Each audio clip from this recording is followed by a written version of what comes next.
5 raisons de ne pas acheter des ETF responsables. Je sais que c'est une des solutions d'investissement préférées, notamment lorsque l'on débute en investissement, et moi le premier je suis passé par là, car c'est une solution en apparence simple qui offre une large diversification. Cependant, aujourd'hui je vais te démontrer pourquoi ce n'est pas le meilleur choix lorsque tu souhaites investir éthique et écologique.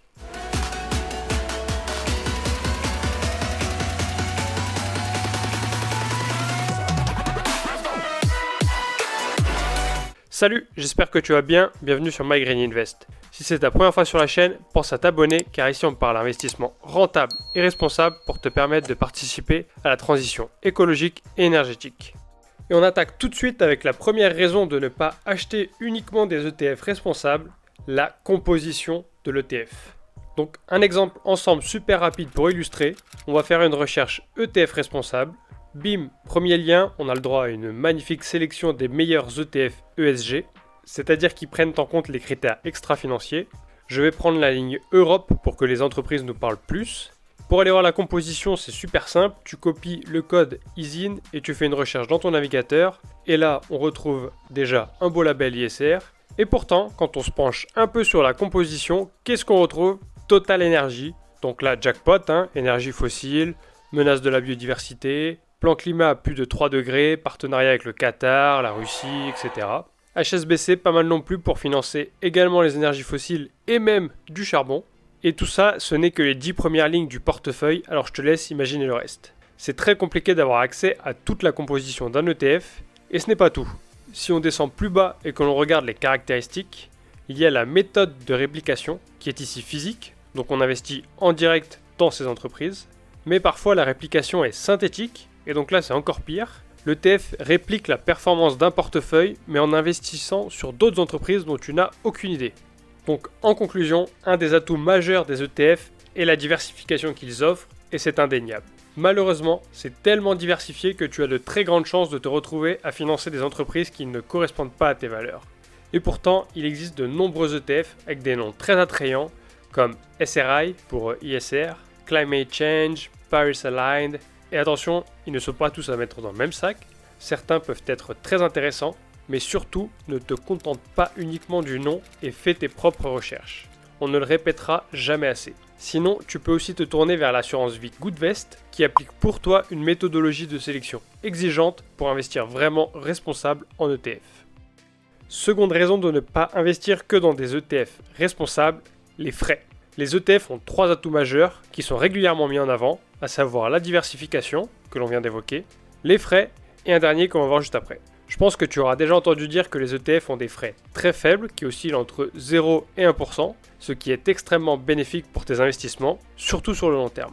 Sauf que cela est vrai lorsque l'on compare les ETF avec les fonds d'investissement, à qui tu confierais ton argent pour investir et qui ont des frais de gestion de l'ordre de 3 à 6% peut-être. Mais si on compare avec l'achat d'actions par toi-même, alors ce n'est plus la même affaire, car dans ce cas-là, tu n'auras plus aucun frais de gestion, vu que c'est toi le gestionnaire. Même si les frais des ETF sont faibles, sur le long terme, cela peut avoir un impact conséquent. Regarde un peu sur ce graphique qui compare les différences de gains selon des frais à 0, 0,5 et 1%. J'ai pris simplement 1000 € investis par an pendant 25 ans, avec un rendement moyen à 7%. Donc au bout de 25 ans, sans frais, c'est 652 000 €. Avec des frais de gestion à 0,5%, on tombe déjà à 617 000 €. Et avec des frais à 1%, on tombe carrément à 585 000 €. C'est énorme. En achetant des actions, les seuls frais que tu auras sont les frais de transaction lors de l'achat, qui sont également valables pour les ETF. Attention tout de même à bien choisir ton PEA ou ton courtier pour optimiser ces frais de transaction selon le nombre d'opérations que tu réalises dans le mois. En conclusion, les performances d'un ETF sont amputées par les frais de gestion dont tu dois t'acquitter et qui peuvent peser lourd sur le long terme.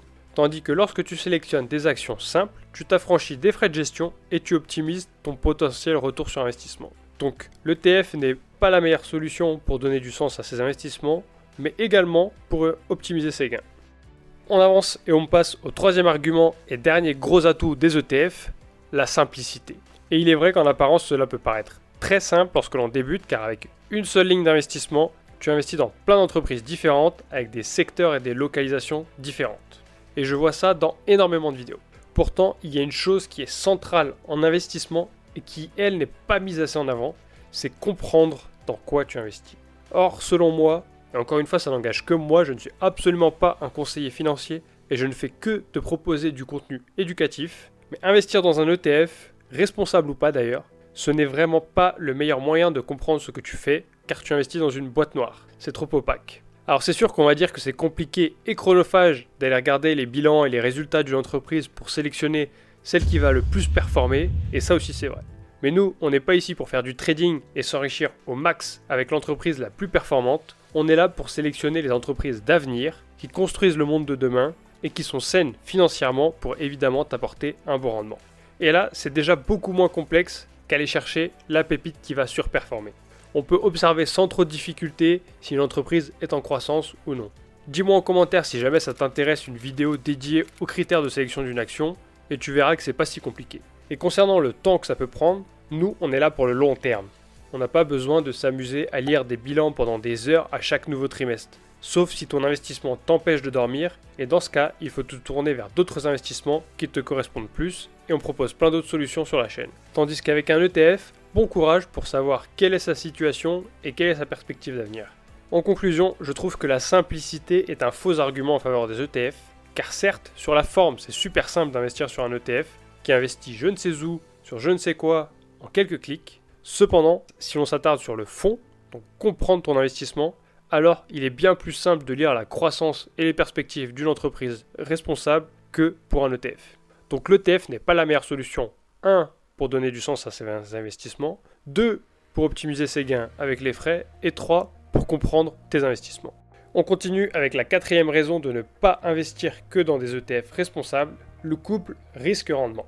Ce couple, moi je préfère en faire un trinôme en y ajoutant la notion d'impact positif. Les ETF représentent le marché. Et on sait que dans le monde des investissements, même parmi les professionnels, très rares sont ceux qui arrivent à battre le marché. En règle générale, choisir des actions génère un risque plus élevé, qui est aussi synonyme de rendement plus élevé. Ça, c'est la théorie. Dans les faits, il est quasi impossible que tu performes plus que le marché en choisissant tes actions, il faut être honnête. Cependant, la question que je voudrais qu'on se pose, ce n'est pas est-ce que je vais réussir à être plus performant qu'un ETF, et donc que le marché, mais plutôt est-ce que j'accepte d'être moins performant que le marché si mon investissement génère des impacts positifs en lien avec la transition écologique et énergétique. C'est ce qu'on essaye de prôner ici, investir dans le respect de ses valeurs et de la planète. Et c'est là où la notion d'impact rejoint le couple risque-rendement. Évidemment, c'est très personnel et ça dépend de tout un chacun selon son profil d'investisseur, selon comment l'on se comporte face au risque, selon ses valeurs. Il s'agit de trouver le juste équilibre et ça se construit vraiment au fur et à mesure, aussi en apprenant de ses erreurs. Et donc à cette notion d'impact, j'aimerais lier le pouvoir d'actionnaire que tu te réappropries lorsque tu choisis tes actions.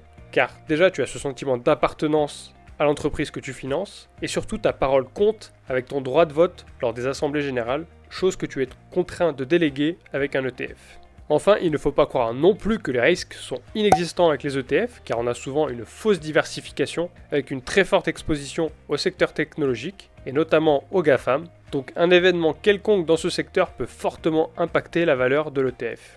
De plus, le marché est extrêmement concentré en ETF, et si une catastrophe arrive et que l'entreprise qui compose l'ETF fait faillite, alors ça va entraîner des ventes en cascade parce qu'on ne voudra plus avoir d'investissement en lien avec cette entreprise, sauf qu'on ne peut pas choisir, donc on va vendre l'ETF entier et donc mettre en péril encore une fois sa performance. En conclusion, il n'existe pas une stratégie magique pour optimiser ton couple rendement-risque. Elle doit être propre à chacun et il est indispensable d'y associer ses valeurs pour investir éthique et durable. Le pouvoir de la finance est beaucoup trop important pour qu'on laisse les choses se faire de manière opaque. Et d'ailleurs, je suis curieux de savoir, selon toi, qui de la finance ou des politiques a le plus de pouvoir pour accélérer la transition écologique? Dis-le moi en commentaire. Et enfin, 5e et dernière raison de ne pas investir que dans des ETF responsables, l'éligibilité au PEA. On a la chance de pouvoir avoir un support d'investissement qui t'exonère d'imposition sur le revenu si tu ne sors pas tes gains avant 5 ans. Il ne te restera donc plus que les cotisations sociales de 17%, qui encore une fois sont une bonne chose pour le système français. Pour ma part, j'utilise Fortuneo et j'en suis content. Si jamais tu souhaites ouvrir un PEA chez eux, je te mets mon code promo juste en bas de la vidéo et en description. Et pour rappel, je reverse 50% de mon bonus sous forme de dons à des assos ou des ONG. Cependant, chez Fortuneo, comme partout, il y a de nombreux ETF qui ne sont tout simplement pas éligibles au PEA. Au contraire, tu trouveras quasiment toutes les actions européennes que tu recherches sur un PEA. Et honnêtement, peut-être que tu trouveras l'ETF que tu recherches sur un compte titre. J'en utilise aussi un avec Trade Republic, mais dans une moindre mesure et uniquement pour des titres hors Europe. Car ça serait dommage d'handicaper ton investissement avec une imposition à 30% quand tu peux avoir moitié moins. La fiscalité représente une grande partie de la performance de ton investissement et il ne faut pas la sous-estimer. J'imagine que tout le monde ne sera pas d'accord avec moi et heureusement, c'est tant mieux car c'est dans la diversité des opinions que l'on peut apprendre à adapter sa stratégie. Donc si c'est ton cas et que tu penses différemment, n'hésite pas à me le dire en commentaire et si tu es d'accord aussi d'ailleurs. Pour conclure, tout n'est pas à jeter avec les ETF, loin de là. J'ai moi-même débuté l'investissement en adoptant cette stratégie et en faisant finalement les erreurs que l'on vient d'évoquer dans cette vidéo. Et c'est pour cela que je te les partage aujourd'hui pour t'éviter de les faire à ton tour. Il est vraiment décevant de penser investir durablement quand ce n'est pas le cas, donc fais attention et fais tes recherches. Sinon, pense à Goodvest que l'on a présenté dans la dernière vidéo et qui regroupe des ETF écologiques. Et c'est tout pour aujourd'hui, j'espère que la vidéo t'a plu. Si c'est le cas, pense à liker, t'abonner et partager. Ça me fait super plaisir et ça aide vraiment la chaîne. My Green Invest te remercie, on se dit à très vite, go green!